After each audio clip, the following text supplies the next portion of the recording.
Alam ni Bongbong yung ginagawa ng kanyang pinsan Yup. at ng mga kongresista. Pero, Attorney Trixie, Oo.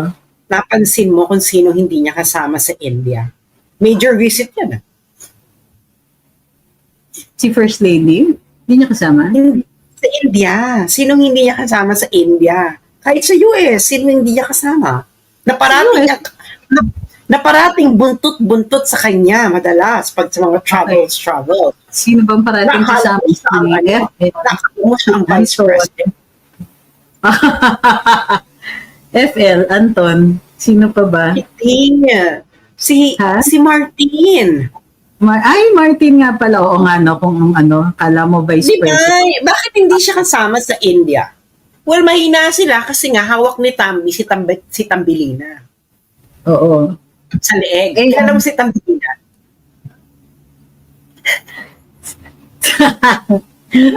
Isa lang naman yung pasok sa description nun. Dalawa. Sa private chat. Ayan, sa private chat. Okay.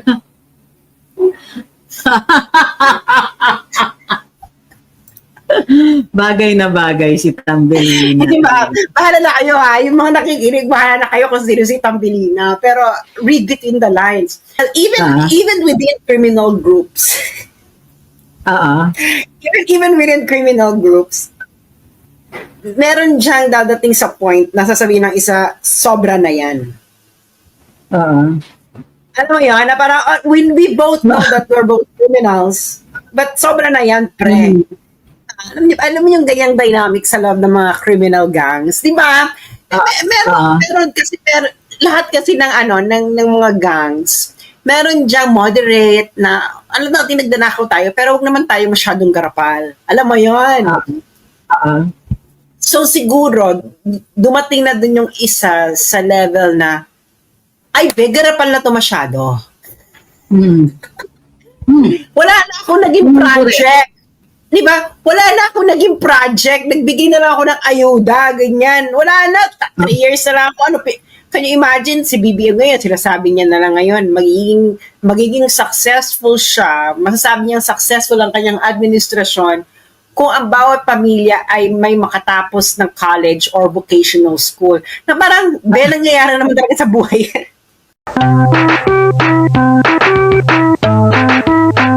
Wala na akong I don't follow. Iba na timeline ng buhay. Ano ba yan? Iba na kasi ang sleeping habits ko. So, hindi ko na maintindihan kung ano. Oh my God, hello everyone. Ito na po ang ikalawang pagkabuhay ko. Pangatlo na. This is your third life. Oh my God. Attorney Trixie, nakakaloka to. Kasi how can they produce death certificate? Falsified yan. So whoever reported you can be liable for presenting of falsified documents, falsification of public records. Kasi tinignan ko kung ano yung mga steps para i-memorialize ang Facebook account. Ang kailangan is may valid request. Tapos kailangan mag-present ka ng dapat kapamilya Immediate family.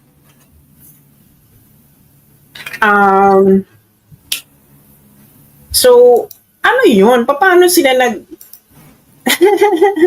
Unless may special arrangement. Kung hindi ako nagkakamali, kasi nung SEC ako, ang government pwedeng tawag So, in all likelihood, yung sa iyo is possibly an off-the-books government operation. Yeah, kasi I think ayun na nakakagulat kasi kailangan mong mag-present ng proof of death. Kaya nga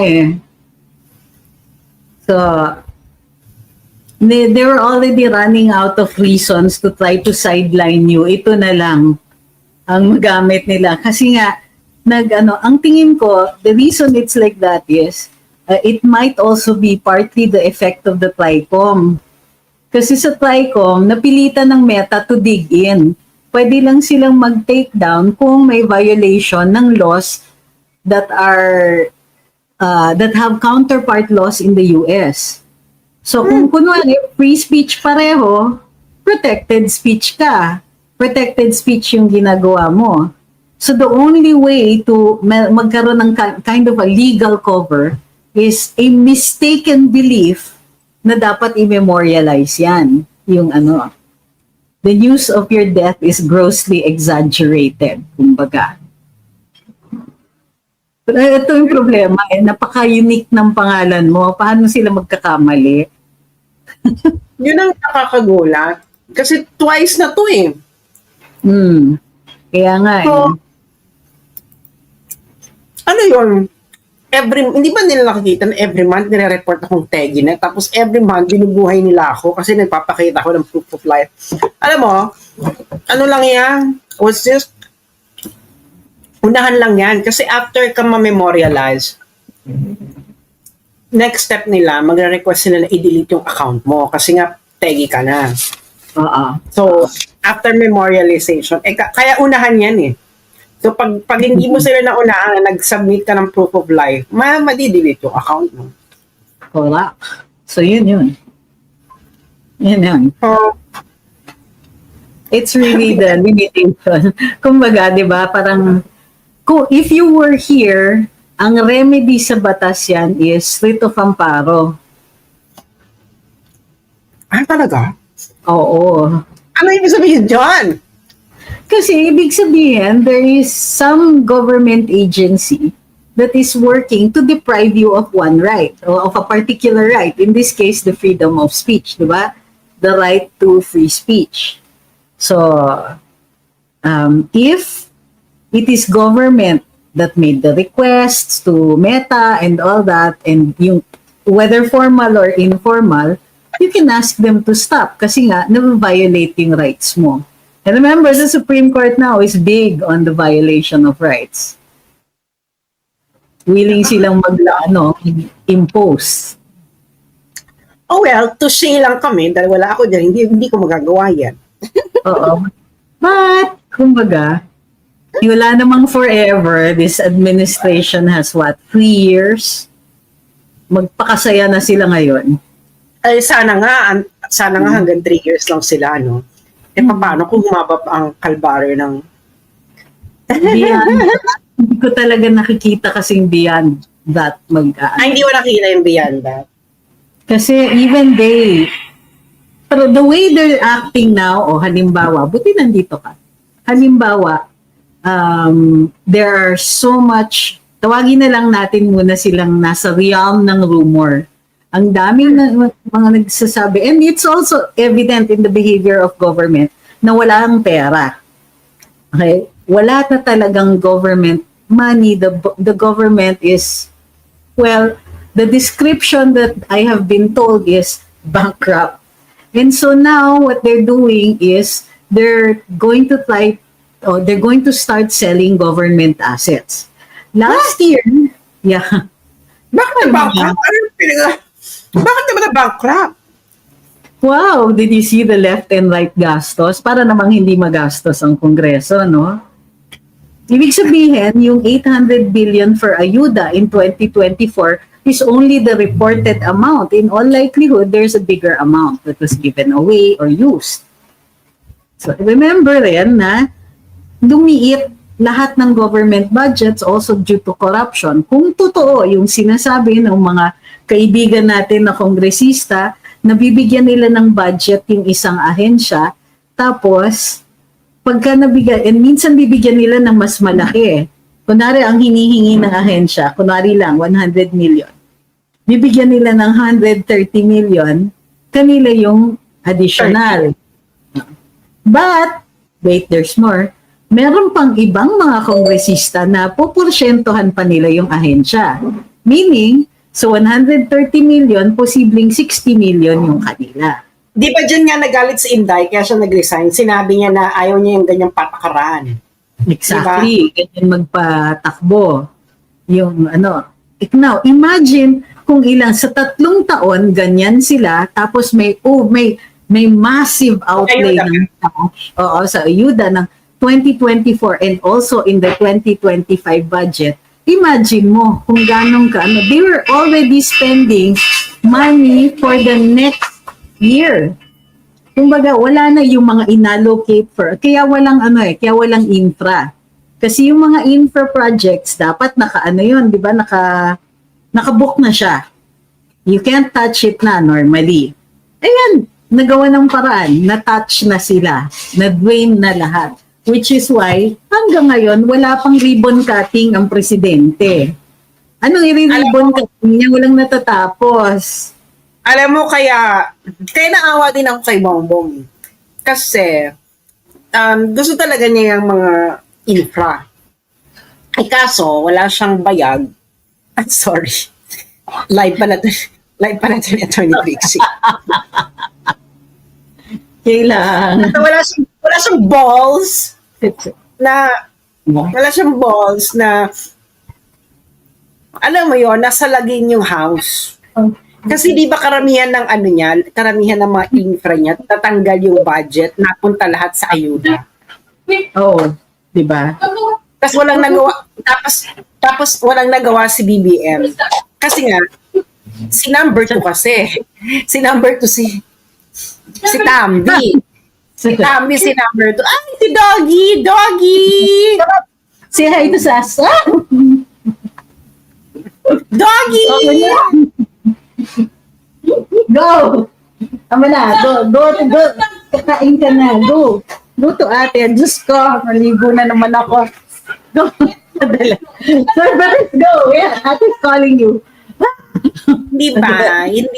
So, parang, I really think na alam ni Bongbong yung ginagawa ng kanyang pinsan. Yep. At ng mga kongresista. Imposible hindi. Ngayon, wala nga lang siyang lakas ng loob na salagin. Baka kasi siguro we know how this game is played. Tapos ngayon, si Bongbong ngayon yung nasisira. Kasi, Bex, wala kang project. Alam naman namin kung bakit ka naging walang project. Dahil yung mga pera na dapat doon sa mga project mo na ilagay sa bulsa ng mga congressman. Well, in a sense na awa ko sa iyo. Dahil, my God, kawawa naman yung mga projects mo. But, on the other hand, you brought it to yourself. Yeah. Tingnan mo to, di ba? Nakita mo yung isang campaign promise niya na sa nickel mining, na magte-temporary ban tayo sa nickel mining. Wala na, in-undermine na siya. So, paano na siya ngayon? How is he going to do that? How is he going to, Gusto wala naman na. yung mga undermining, no? Pag naging presidente ka naman talaga ma-undermine ka. Kahit naman si Digong, na-undermine din sila ng ilang powerful forces. Pero sana naman, try hard not to be undermined. No? I'm pretty sure si Inday, she will also experience undermining pagdating ng panahon na kung maging presidente siya. Pero try hard naman to fight back. Ipakita mo naman sa taong bayan na lumalaban ka. Hindi ba? Kita mo si PRD, di ba?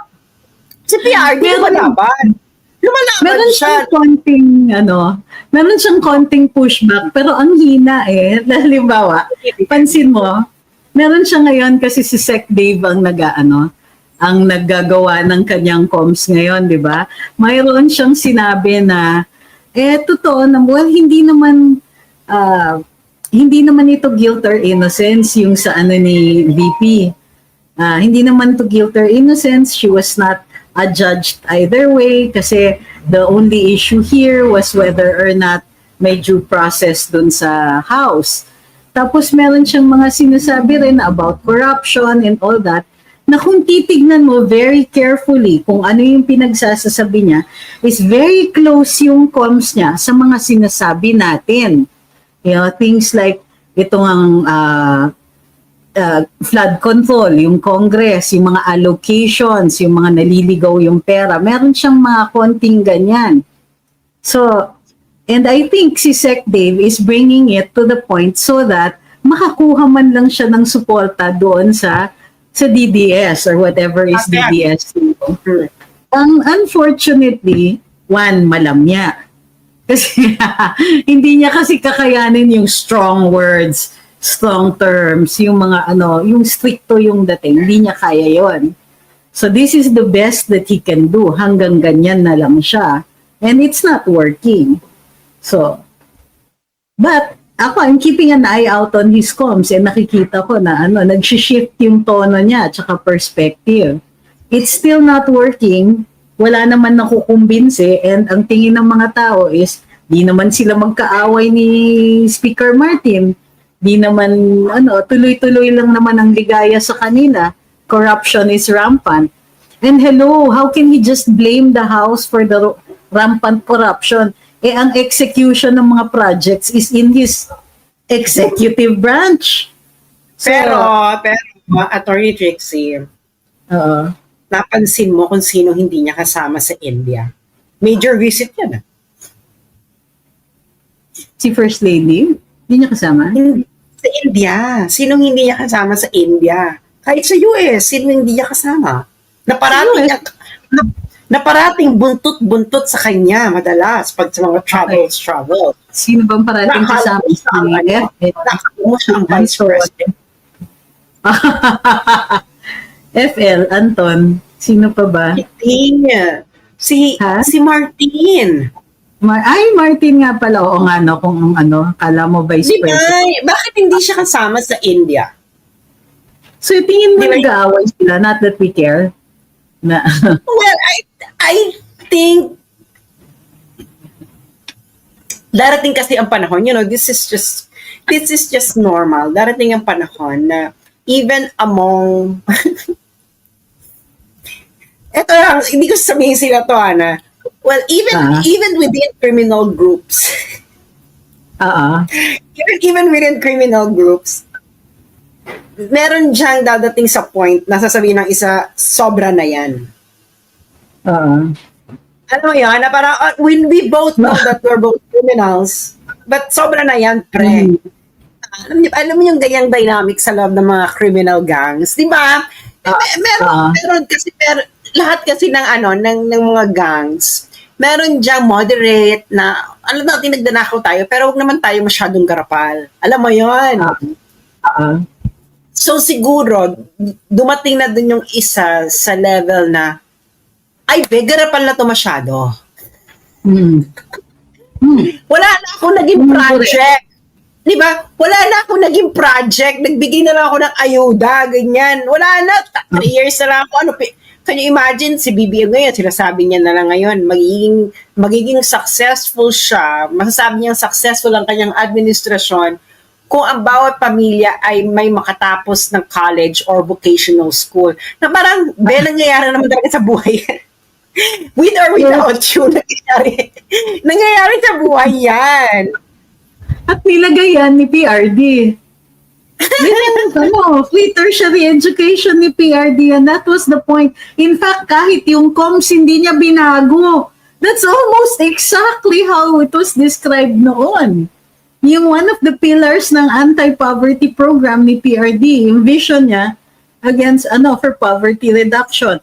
Free tertiary education, healthcare, jobs, yung pagtaguyod uli ng infrastructure projects. They're not even bothering na anything new.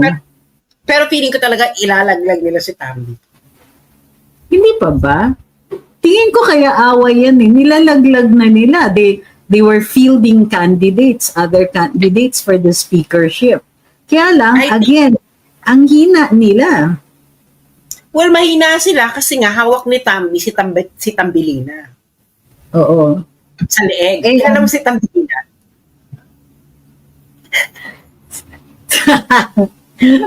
Isa lang naman yung pasok sa description doon. Dalawa sa private chat. Ayan, sa private chat. Okay.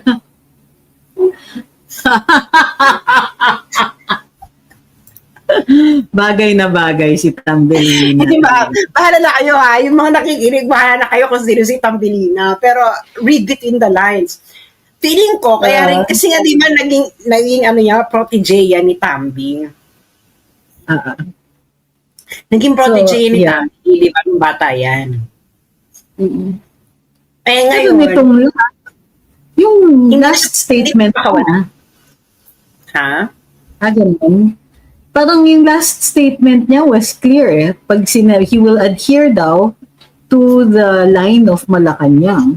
Pag sinabi ng Malacanang ganito, ay ganito daw ang kanyang linya. Hindi na nga niya ma-justify yung vote niya. Pero ano Yun ang yan, sabi. kaya rin siguro hindi masyado kasi hawak yan ni Tambi. Siyempre, lahat ng kalokohan ni Tambilina, alam ni Tambi. Kaya nga, hindi na ako magtataka, Attorney Trixie, no, darating ang panahon na maglalap na siguro rest back si Tambi. Oo. I'm Actually, sure diba? that Di ba nakita mo yung Pilipinas Today? Di ba? Inaatake na nila si BBM. Kaya nga eh. At si BBM, inaatake na rin niya yung di ba? So, alam naman natin yan, no? I really think that dumaan na sa dulo na okay lang, alam na, parang ano ng mga politikus, alam naman natin lahat tayo dito ay nangungulimbat. Huwag naman gahaman, ganon. I think ganon na, Attorney Trixie. Dumating na doon sa point na yon. Kasi naapektuhan na yung projects niya. Kasi siguro kung hindi naapektuhan yung mga pwede mong ibandera na projects, siguro hindi dadaan to sa ganito. Pero naapektuhan na railroad yung mga projects niya for 3 years. Para lang sa pangarap ni Tambi, tapos nag-flop pa. So parang lahat ng ito, walang nangyari. Sa laki, di ba? Aminin mo, what do you think about Churi? I think there's no other theory. Parang yun na yan eh. Basta ako I'm happy kung totoo man na na sila na naghihiwalay na yung kanilang interests. Di ang saya.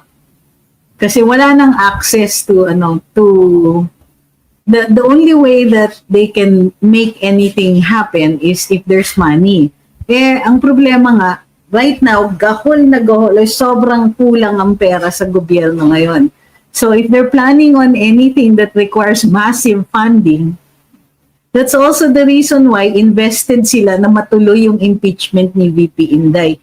Now, not sometime in 2026 because there's not enough money. They're selling government assets just to keep government running. Yun. MOE lang talaga halos. MOE na lang. Wala na yung mga projects. That's why they're stealing from PhilHealth. Well, 2026, kung sa 2026 sila mag-i-impeach, papapire sila ng February, break ang Senado. So, ang gagawin ng Senado yan, June na uli ang mag-uumpisa. So, pagdating ng June, kung matuloy man yung trial, gaano katagal yung trial lang ni Justice Corona? 3 months? January to 3 months. 3 months, hindi elected official yan. Walang baluarte yan. Hindi tapos ang dami pa ng articles of impeachment nung kay Inday. Hindi bawasan ng dalawa. Bawas dalawa. I don't think, bawas dalawa lang. I don't Kasi sa think Supreme Court sinabi nila na bawal na you cannot allege actions that happened before she took this office. So kung ini-impeach siya from the vice presidency, hindi pwedeng yung acts before the vice presidency. So isa yun. Sinit na pati yung substance ng impeachment. Tapos pangalawa, kailangan pag criminal yung action, dapat nasa level siya ng high crime. So yung grave threats, malamang madodrop na rin yun. So, consider drop yun. Anyway, tapos, so June na yan. Hindi, I don't think na ang impeachment na yan hanggang 3 months lang kasi vice president yan. Number one sa survey ng presidency. So I think pahabain nila ng pahabain yung impeachment hanggang 2027. So wala na mangyayari sa buhay natin kung ituloy nila yung impeachment next year. Mula June hanggang early 2027, impeachment lang ang pinapanood nating lahat. Aminin mo, Attorney Trixie, hindi malabong mangyari yan. Pero if it's next year, tapos wala sila masyadong pera, malabo kung makatuloy, but kung matutuloy yan, gagawin lang nilang platform para mag-shine si Inday, si VP Inday. Kasi by that time, ang dami ng turncoats. So magtatawid na yung iba. At hindi lang turncoats. Kasi, syempre magpapakita ng evidence si Inday. Ngayon, may botohan dyan kung pwede ba ipakita tong kasi hindi naman itong kailangan mong sumunod sa rules of court ng very faithfully. May botohan ng judges kung pwedeng parang buksan ang white envelope or hindi, diba? Ganyan. Diba? So, kung admissible ba or hindi, or pwede bang i-discuss in public or hindi. So, syempre, pag nandyan ka, gagamitin ng kalaban ni Inday for propaganda purposes, mapipigilan nyo din ba si Inday for gamitin niya for propaganda purposes? Given na ang balance of power ngayon, 2 times ang Senate, binokya kayo. Di ba yung una, i-remand, victory. 3 beses pala. Tapos, bagbutuhan kung iti-table ba ang ni Marcoleta, na lot-lot de Leon din kayo dyan.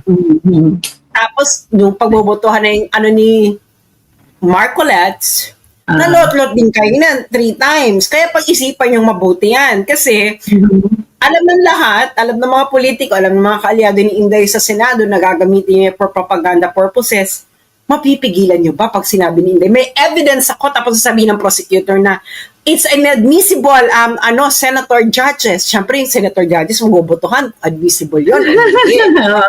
Correct. So, ayan. Wala, tingin ko, na sila, this is the beginning of the end. Wala na talaga. Pero gusto ko talaga, Attorney Trixie, matuloy yan kasi talagang bloodbath yan. Kasi hindi to katulad ng ng trial court, ha? Kahit anong ebidensya.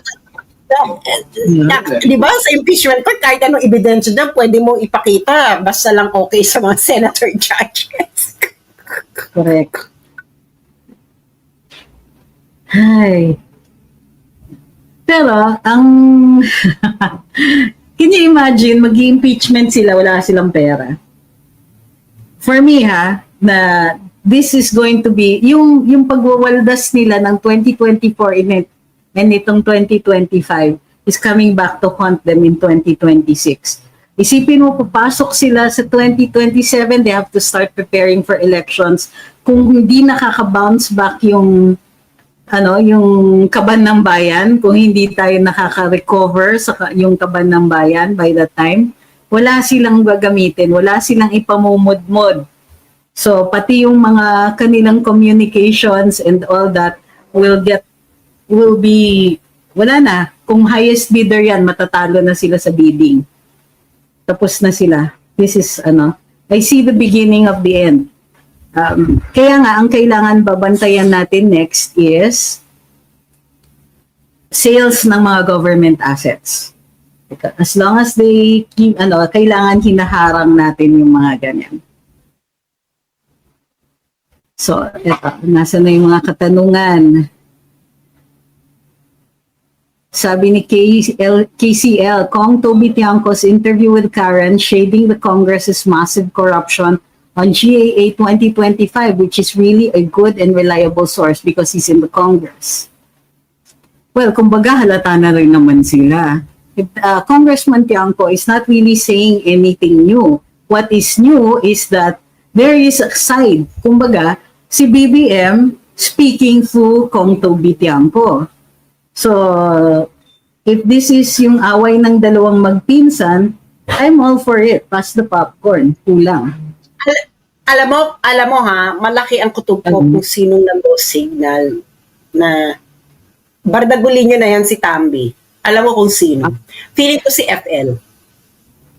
Siya na yung nag-umpisa. Well, it's true naman daw that there's bad blood na by now between the two of Pero, them.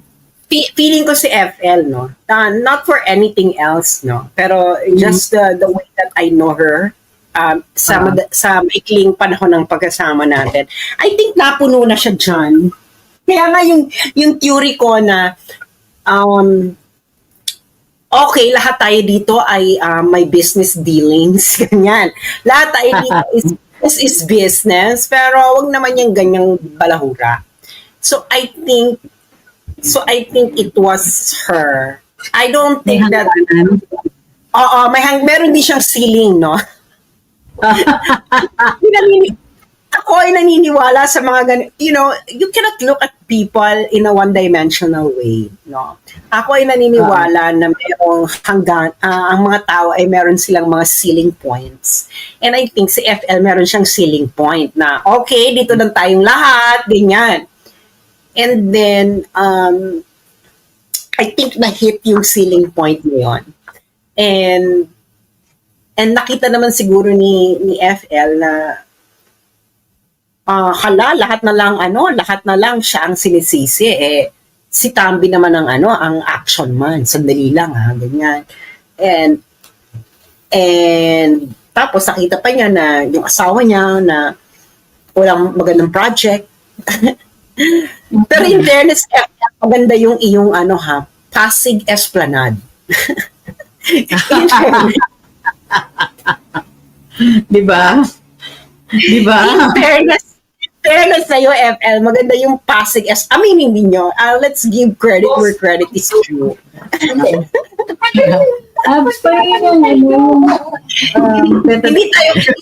Hindi tayo katulad ng iba na hanggang ngayon maasim pa rin sa Dolomite Beach, no? hindi kami SMC SMC ang partner. Diba? Ng Esplanade. Pero aminin nyo, maganda yung project na nung Pasig Esplanade, no? Maganda yung concept kasi lalo nakaharap niya yung magandang bridge na friendship bridge ng China and the Philippines na magandang architecture, di ba? Well, in addition to which, the original plan talaga is to build parang a road. Wala talagang paglalagyan ng kalye going towards Tanay. So, to bring development from Tanay, ang hirap kasi pumunta ng Manila talaga from the east. So, yun yung primary purpose niya. And the fact na magagawa nila, hopefully, in a respectful way para respected pa rin yung heritage fabric ng area, but if they can do it, I'm all for it. Kasi we cannot, hindi tayo yung magde-decide na, na hindi entitled to development on certain areas. So, yeah, in fairness, meron ganon. But I don't know, meron pa bang pondo yan? Kasi ang nag-fund niyan is housing. So, remember that they were so cash-strapped dun sa department na yon. Wala na nga si Secretary Acuzar. But they had this very ambitious project of 1 million housing units per year. Tapos yung Esplanade project. Fortunately, yung Esplanade is, Pasig. Ay, Pasig. Pero, is SMC. Yung asawa bang Romualdez ni Toby? Ito ba ay Romualdez A or Romualdez Team B? Di ba may team din sila dyan? Team A and Team Tambi. Saan ba sila?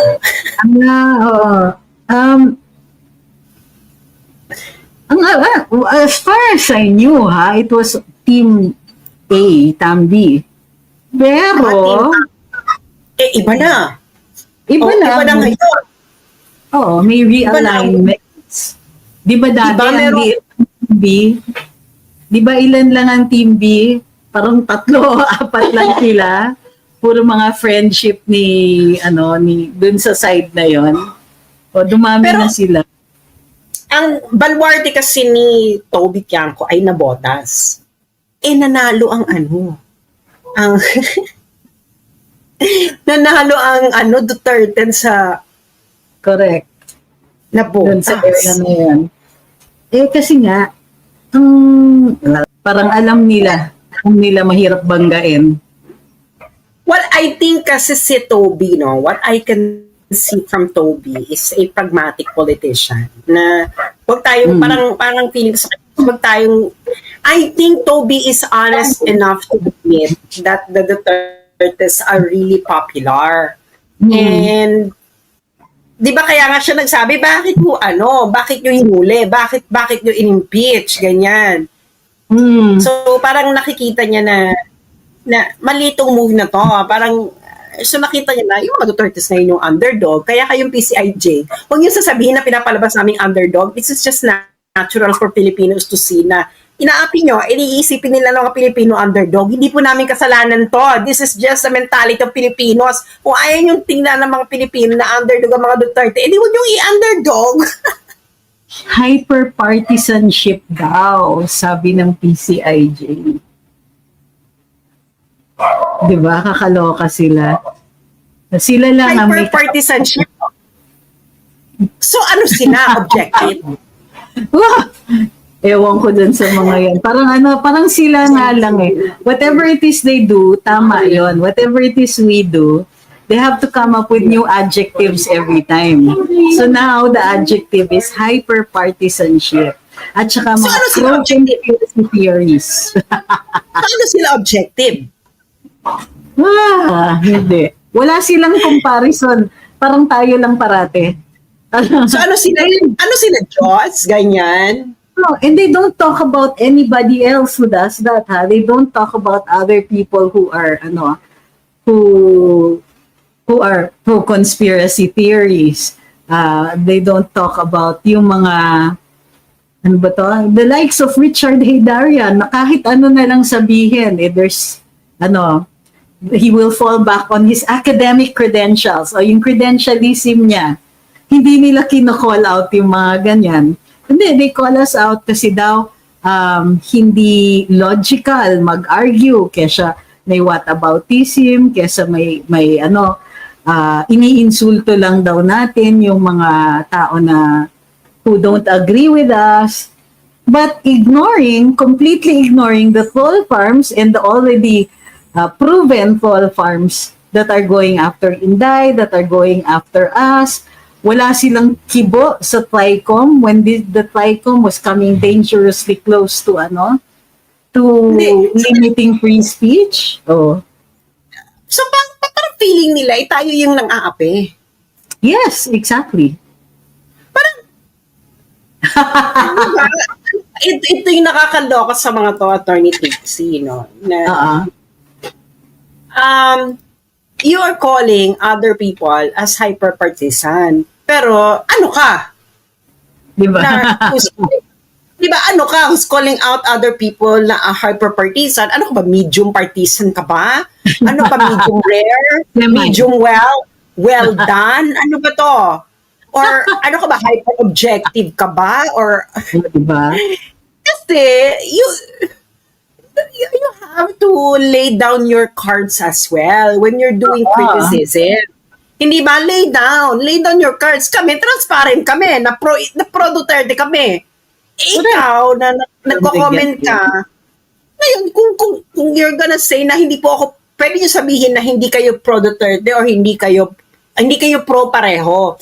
Pero, sabi nga nila ng ating first-rate scholar, it is the deed. It is the deed na deed. It is the deed na deed count. It's not your words, but the deed of your deed counts, no? So, kailangan ipakita ninyo na kung sasabihin ninyo na yung iba hyper-partisan, ipakita nyo na kayo yung hindi kayo hyper-partisan, dapat equal yung pagtingin ninyo dun sa pareho.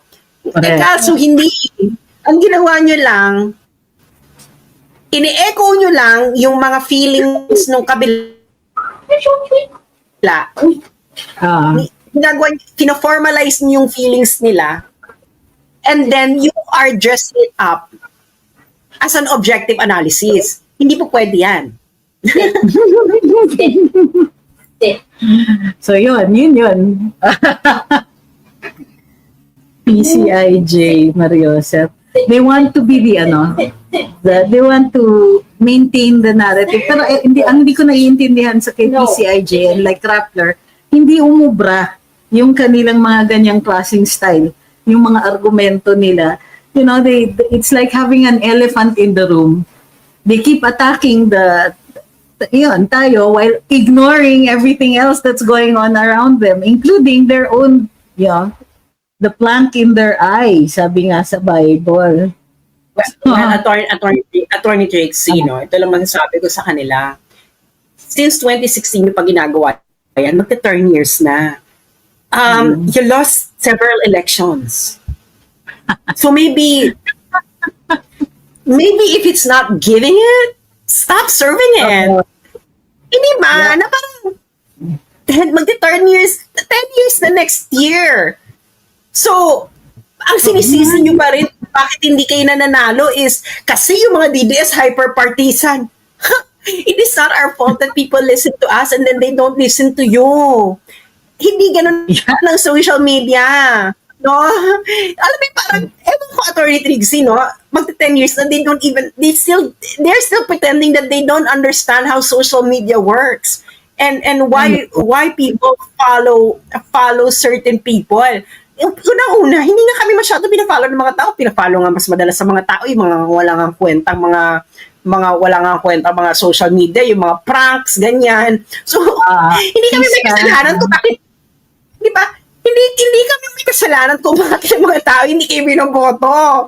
Dahil, if you're going to look at social media analytics, most Filipinos don't follow political bloggers. Yeah. Significant who actually listens, eh?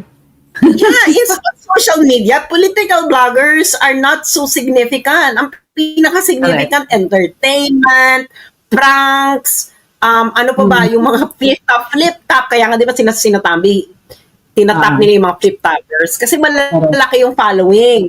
Ano pa ba, si Senyora, marami. Nobody, we are minuscule, no? Compared to other social media, we're minuscule. So do not blame us kung bakit kayo natatalo. Kasi people don't listen. Most Filipinos don't read us. They have their own brains. They watch most probably mainstream media. So anong ibig sabihin nun? Let's have an objective analysis. Correct. Hyper-partisan pa rin ba yung mga beauty bloggers?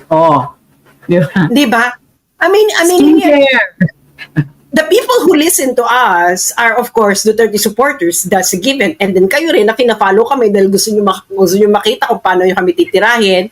Tapos, pag tinignan nyo yung analytics, political bloggers are inconsequential in social media. Most Filipinos don't follow political bloggers. Yet, the Filipino people still keep voting against you. Is it our fault? Diba? They keep losing. Diba? And that's what people don't like about them anymore. And then, sometimes they do get nakakachamba sila, they say the right things, but they can't get voted anymore. Not without some people, not without arousing suspicion. Tignan niyo yung dalawa, si Bam at saka si Kiko. Even their parties, parang ang feeling ko is that they don't really consider it a significant victory. It really smells bad. So even then, their relevance is questionable.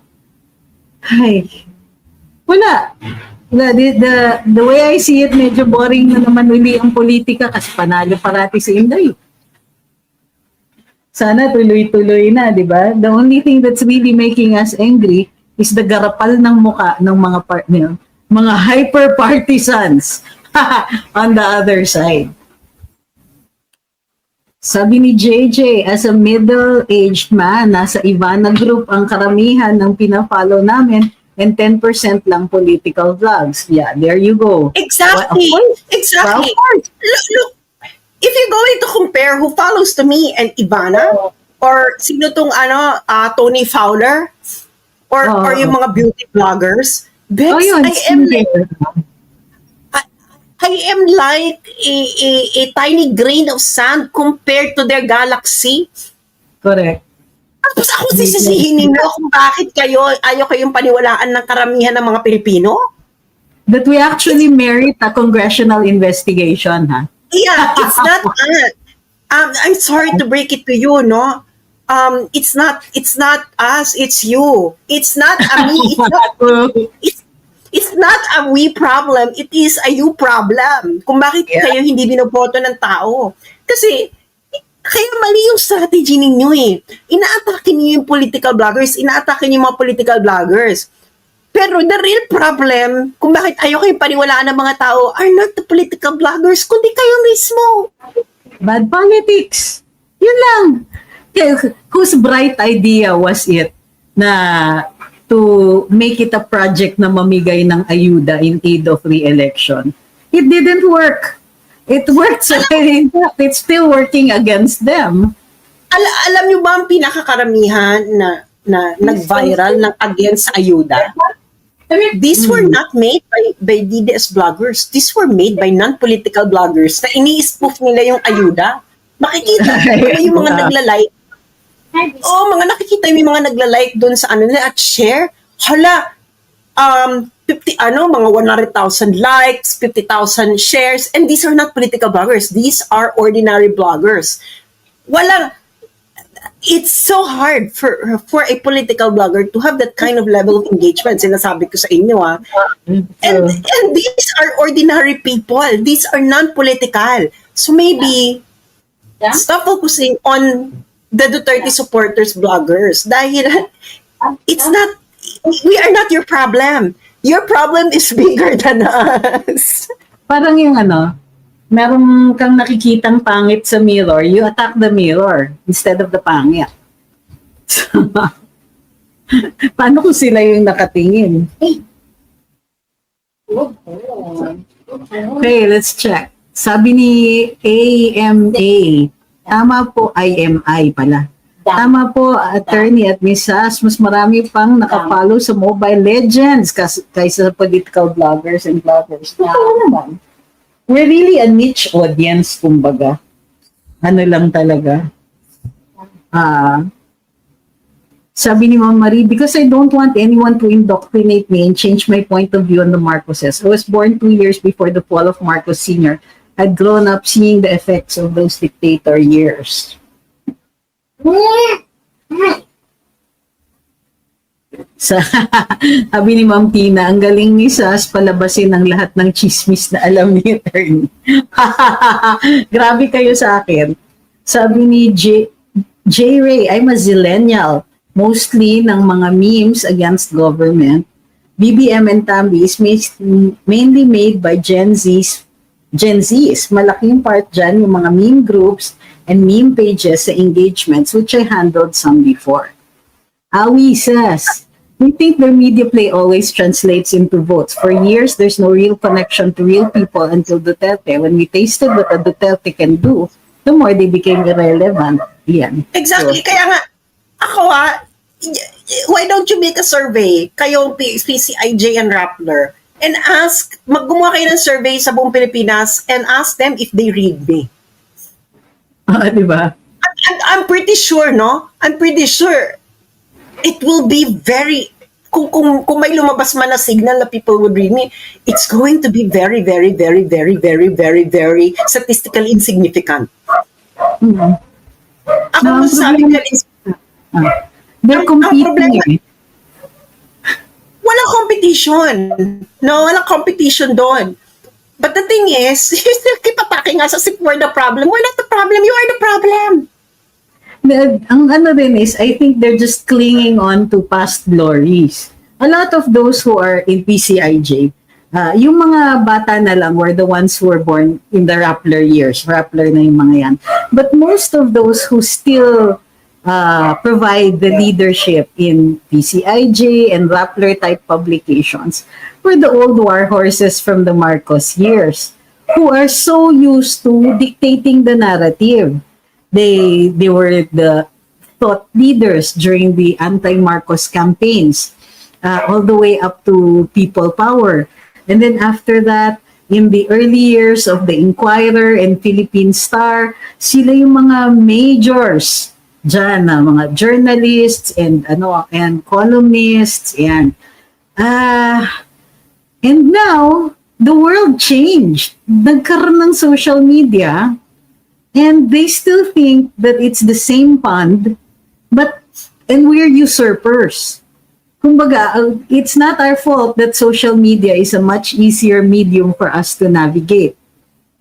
Second, But this is nothing new, Attorney It's Pixie. not.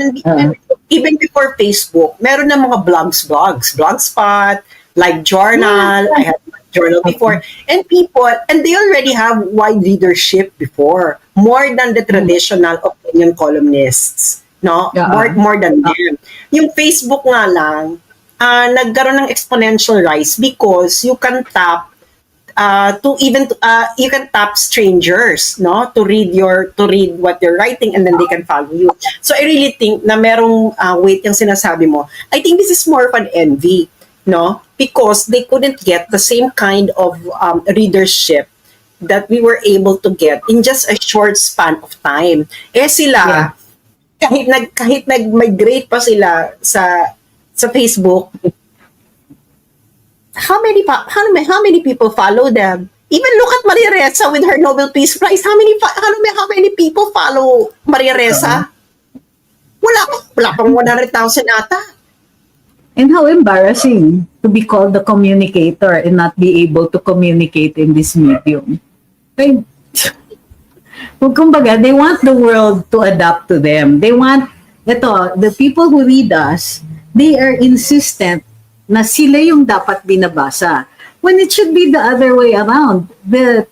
Ano yung first thing that you must know when you're communicating? Know your audience. Ano ba ang kailangan malaman ng audience mo? How do you connect to them? So they're already failing in the basic tenets of communications. And sila pa yung galit. Galit sila sa atin. So, yeah, envy is one. Second is yun nga, they still think that they're, unlike people like Bobby Tiglao, na kaya nilang mag-adapt. Kumbaga, they forgot to read, Origin of a Species. Adapt or die. When the situation changes, you have to adapt. If you're incapable of doing that, they'll go the way of the dinosaur. Good luck. I don't expect that they will change their mind anytime soon. Kumbaga, because we still get a bigger audience than they do, they're insistent on things like, kaya kayo maraming audience kasi hyper-partisan kayo. You're pandering to the lowest denominator. Kumbaga, lowest common denominator. Puro ganyan. We're not pandering to the lowest common denominator. We're actually tapping to the supporters of Duterte, who are actually ang mga nagpo-follow naman sa amin talaga yung talagang pinaka very expressive of their supports. Yeah. Kay Duterte. May mga Duterte supporters na they're Duterte supporters, but they don't see any reason on whether they should follow any Duterte bloggers. We are not pandering to the least common denominator in society. We are addressing our audience. And our audience are Duterte supporters. Kung sinasabi yung least common denominator, it's not our least common denominator because Duterte supporters don't like you. Point blank. So, it's not our denominator. It is our denominator. And you have a different denominator. But the problem is, our denominator is bigger than your denominator. In the end, it's still about, it's still about yung, kumbaga, agawan audience. Ewan ko ba, bakit sila nagko-compete in social media, people can follow a lot. Kumbaga, it's not, parang TV, di ba? Minsan, nanonood ka sa GMA, minsan manonood ka sa, ano ba yung ibang ngayon? ABC. Minsan, It's a matter of having choices. And social media just widened the number of choices. Again, I keep saying they're dinosaurs in the world of tech. And Kaya, yung mga bloggers nila, halimbawa, si Sasa Girl. Sasa Girl is a much bigger social media personality kaysa sa akin. Si Pipay, much bigger social media personality. Si Aura, my God, this is a superpower levels. Hindi ba nung election nangangampanya sila, etc. Nangampanya sila kay Lenny, nangampanya sila sa ganyan. Bakit hindi nila nadala yung mga tao nila for that? Bakit wala sila? So, kasi nga, itong mga to, they didn't start as political bloggers. They are entertainers. Kaya nga marami silang followers because they were entertainers. That is the truth of it. But the thing is, yung mga tao gustong ma-entertain, they don't care about politics. They have their own politics. They don't follow you because of your politics if you're an entertainer. They follow you because you're funny. No? And these people are really funny. But the thing is, once you migrate to political stuff, diyan hindi mo mahihila yung following mo na who followed you because you're entertaining. Yan. Kami, solid yung following namin na they follow us because they would like to hear our political views. And believe it or not, there are very, very few Filipinos who are concerned about politics. No? So, pero we feel doing the we feel Well, they're going after a straw man. yeah. Hindi ba? Yeah. Na ayaw lang nilang matanggap na ayaw ng tao sa kanila. Girl, kahit tanggalin mo itong mga political bloggers ngayon, tanggalin yung mga account namin, hindi pa rin kayo mananalo looking at the result of the last election. Yeah. Because these people make their own decision, and most probably they mostly watch mainstream media, follows your social media account, kay mga mainstream media, and then they could see, they already have nakataya na sa kanila sa mga sarili-sarili mga manok, and nakita na nila kung anong ginagawa ninyo, and kahit anong sabihin ninyo, they would still not believe you. Kahit magkaroon tayo ng Thanos endgame moment, kahit magkaroon tayo dito ng Thanos endgame moment dito na may gumanyan at mawala lahat ng political bloggers na align kay Duterte, hindi pa rin kayo iboboto ng tao.